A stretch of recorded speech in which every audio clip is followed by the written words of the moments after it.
Hello and welcome to the latest Area Prescribing Committee update for July 2023. Myself, Vimbai, and my colleagues Nicola and Irina will run through the main outcomes from the most recent meetings. I will start with new submissions. The first is terbinafine 1% topical ointment. The brand name is Klisyri, which has been classified as AMBER 3. For focal or field treatment of actinic keratosis in adults. Its use will be restricted to grade 1 lesions that are less than 25 square centimeters. Guidance on the use of terbinafine can now be found in the actinic solar keratosis primary care pathway, which will be discussed later in this update. Next is pancreas HL, which has been classified as AMBER 2 for the treatment of pancreatic exocrine insufficiency. It has been approved as a third-line choice if Creon and Nutrizim are not an option for patients, for example, allergic reaction and/or intolerance. Please note, all pancreatin medications should be prescribed by brand name. We now move to shared care protocols, starting with management of Parkinson's disease with Apomorphine, shared care protocol and prescribing information sheet, which has been updated. A new alternative formulation of Apomorphine called Apogor Pod 5 mg in 1 ml solution for infusion in cartridge has been included in the shared care protocol and prescribing sheet. This formulation will eventually replace the current Apogor prefilled syringes, 5 mg in 1 ml solution for infusion. The main difference between the two formulations is that the new formulation lasts for up to 48 hours, whereas the prefilled syringes only last for 24 hours. Britannia Pharmaceuticals will be initiating a phased switch of all patients from the current prefilled syringes onto the new Apogor Pod over the next few years. Initiation and switching will be done by the specialist and Britannia Pharmaceuticals. Next is the Dronedarone shared care protocol, which has been updated. The National Shared Care Protocol was published in July 2022 by NHS England. The standardized templates aim to improve patient safety, reduce duplication, and reduce inequality of patient access. To reflect the locally agreed shared care processes, minor amendments have been made to the national protocol. The National Dronedarone Shared Care Protocol template recommends increased monitoring frequency, which is 6 months compared to the current practice of annually, and this increased monitoring has been adopted locally. Patients will now remain under the care of a specialist for the first 6 months of treatment, where monthly monitoring is required. At 6 months, the patients will be transferred to primary care. This is different from the National Dronedarone template, which recommends transfer to primary care after at least 4 weeks. Next, we move to information sheets, starting with prescribing information sheets for narcolepsy. NHS England published a national shared care protocol in July 2022 for narcolepsy. However, the local decision is not to have narcolepsy under shared care. The updated information sheets include information on managing side effects, pregnancy and breastfeeding, as well as advice to patients and links to patient information sheets. Methylphenidate prescribing information sheet for narcolepsy. Additional information has been added regarding potential misuse, choice of formulation, alcohol use, and effects on blood test results. Advice on omitted doses has been added. Cautions, contraindications, and drug interaction sections have been updated. There is now additional information on baseline and ongoing monitoring. Dexamphetamine prescribing information sheet for narcolepsy. Advice on omitted doses has been added. Cautions, contraindications, and drug interaction sections have been updated. There's now additional information on baseline and ongoing monitoring sections. Modafinil prescribing information sheet for narcolepsy. There's been no significant changes made to this prescribing information sheet. Next, we move to patient information sheet. A new patient information leaflet has been produced for testosterone treatment for hypogonadism and constitutional delay in growth and puberty, also known as CDGP, in children biologically born as male. The reason for developing this new patient information leaflet is that testosterone treatment in male children for hypogonadism and CDGP is off-label or unlicensed, and the advice in the patient information leaflets from the manufacturers is usually different to that given by the specialists. I will now hand over to my colleague, Nicola. Thank you, Vimbe. I'm Nicola, and I shall now run through some of the guidelines that have been ratified recently. The first one is the management of psoriasis for both adults and children in primary care. There has been no change to the clinical pathway, but there have been a number of changes to the preparation recommendations. The first one is the prescribing of Dovabet, and it is now recommended that Dovabet is prescribed generically, as this is the most cost-effective option within primary care. All dithranol forms have been discontinued, and dithranol has been removed from the guideline. This means that the treatment for solitary treatment-resistant plaques has been changed to a potent steroid with salicylic acid combination. Now, as emulsifying ointment is no longer first line within our emollient formulary, this has been removed and replaced with hydromol ointment. Alphasil 2-in-1 shampoo has been discontinued and has been removed from the guideline. Dactocor ointment was discontinued in December 2022, and we've now been informed that supplies have been exhausted. The cream is still available, and the guideline recommendation has been changed to Dactocor cream. If, though, this is found to be ineffective, dermatology can be contacted via advice and guidance for further treatment options. Now, these options may be Trimovate cream, but please note that Trimovate cream is Amber 2. This then means that GPs with a special interest in dermatology may also initiate. The actinic solar keratosis primary care pathway has been updated, and this has been updated before its review date because of the formulary classification of tirbanibulin and the need to include that within the pathway. So the guideline has been simplified and provides up-to-date information on the current products available. Some of the key changes are that pictures and descriptions have been incorporated to enable differentiation between the different types and grades of actinic keratosis. There are also pictures included to identify malignancy transformations. There's also general advice about treating actinic keratosis, and also there are a number of patient information leaflets available within the guidance. The managing behaviour and psychological problems in patients with diagnosed or suspected dementia guideline has also been updated, and this is an interim update undertaken by Notts Healthcare Trust.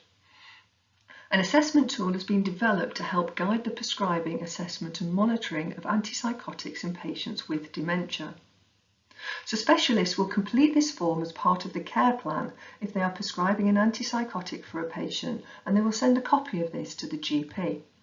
So for the ongoing prescribing of antipsychotics, the patient requires a prescribing care plan, and this tool will then inform the GP of any ongoing requirements. A new guideline that has been ratified recently is the use of SGLT2 inhibitors in chronic kidney disease, CKD, and it's a primary care pathway. So the Midlands Kidney Network developed a regional clinical pathway for the use of SGLT2 inhibitors in CKD. And this was developed for patients with CKD whether or not they have diabetes. And there are a number of exclusions though to the pathway. So SGLT2 inhibitors are not currently licensed for patients with type 1 diabetes, so this cohort of patients has been excluded. And pagliflozin doesn't currently have a license for the treatment of CKD, so it's also been excluded. Canagliflozin cannot be used to treat patients or non-diabetic patients with CKD, as it is only licensed for patients with diabetes and with an EGFR of more than 30 mL per minute. Now, to support clinicians, the Midlands Kidney Network has produced a webinar, and this also includes information on the kidney failure risk equation, and this can be found on the MKN Future NHS platform workspace, and you can log on to that with your account details or generate an account. They are also inviting GPs locally who have an interest in renal disease to join the network, and further information on the email contact is on the slide. There have also been a couple of updates to the Antimicrobial Guidelines, the first one being the Chlamydia Trachomatis Guideline. So this has been updated to include the option for GPs to treat patients within primary care rather than having to refer them to the sexual health clinics. Also, as the opportunistic screening for 16 to 25-year-olds is not generally available locally, we've now removed that from the guideline. The splenectomised patients and those with an afunctional spleen guideline has also been updated. So the emergency antibiotics section has been updated to include information stating that after the 2-year prophylaxis course, an emergency supply of either amoxicillin or oral clarithromycin if the patient has a penicillin allergy should be prescribed for the patient to have at home and to use prior to seeking urgent medical attention. This medication should be kept at home, taken on holiday to work, etc., and should be used immediately should a patient develop any signs of infection. Patients and carers should also be regularly reminded at medication reviews and such like of the ongoing risk of infection, and also encouraged to seek medical advice if they develop a temperature and/or signs and symptoms of an infection. Within the oral emergency antibiotics section, we have added clarithromycin as an alternative for those patients with a penicillin allergy. We've updated the amoxicillin dose for patients aged over the age of 12, and also the treatment duration has been changed from 5 to 7 days, and this is a local agreement and in line with the NUH guideline. I shall now hand over to my colleague Irina for the rest of the presentation. Hello, I will continue with Miscellaneous. The preferred prescribing list has been updated. This is reviewed 6 monthly and it is normally intended for primary care use. The changes include estradiol 10 microgram vaginal tablets. The generic now is the preferred option. The fluoxetine 10 mg oral solution has been removed and the 20 mg oral dispersible tablets should be halved. The cocodamol 30/500 mg. There is no longer a significant price difference between the tablets and the capsules. Zapane and Emcosin have been added as preferred tablet brands. Calcipotriol and betamethasone dipropionate, the generic is now the preferred option to the brand Dovobet. Glycopyrronium bromide tablets, Asico, is now the preferred brand. Melatonin 2 mg modified release tablets, generic is now the preferred option to the brand Circadian. Metformin 500 mg sachets are the preferred alternative to metformin oral solution. Zolmitriptan oral dispersible tablets are the preferred option. I will continue with the formulary changes. Paliperidone, a branded generic of the monthly paliperidone depot injection, has been approved for use in Notts Healthcare Trust. This is produced by Teva and it's been added to the same formulary entry as Amber 2. Sitagliptin, 100 mg in 5 ml oral solution. The current advice is that the tablets can be dissolved easily in water. Unlicensed. The oral solution will be added as an option for those with swallowing difficulties. Lanthanum, or Fosrenol brand, we've removed the brand name as a generic product is now available. The shared care protocol has also been updated. Betnazole 500 microgram soluble tablets. The brand has been discontinued and a generic is available. Dactacort ointment has been discontinued, but the cream is still available. Dithro cream, the brand has been discontinued and Dithronol is now only available as a special order product. Camouflages, or Chapter 13 on the formulary, we've added an additional provider, Changing Faces. Moving on to traffic light changes. The nicotine products for smoking cessation were classified as red in line with the new position statement. Salbutamol and ipratropium nebulizers for children are only to be initiated by asthma specialists as per MHRA guidance.